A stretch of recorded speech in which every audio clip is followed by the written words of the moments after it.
Israel ఒకవైపున, America ఒకవైపున దారుణమైన దెబ్బలు కొట్టింది ఇరాన్.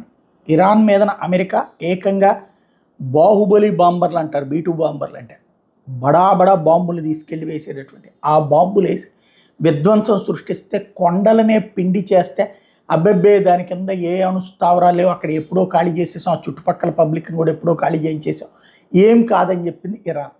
మరొక వైపున ఇజ్రాయెల్ అటాక్ అన్నటువంటిది సీరియస్గా చేసింది చూసాం. ఇప్పుడు ఈ రెండు సంఘటనల తర్వాతన ఇరాన్ ఏ స్థాయిలో విజృంభిస్తుంది అన్నటువంటిది. ఇరాన్ కొద్దిసేపటి క్రితం ఇజ్రాయెల్ మీద దాడి చేసింది, 2, 3 మిస్సైల్స్ వాడింది. ఆ మిస్సైల్స్ని మధ్యలోనే ఇంటర్సెప్ట్ చేశారు, మధ్యలోనే పడగొట్టారు. డ్రోన్స్ని వాడింది, అది పక్కనున్నటువంటి దేశాల నుంచి అనుకుంటా. ఆ డ్రోన్స్ను కూడా దాన్ని విధ్వంసం చేసింది.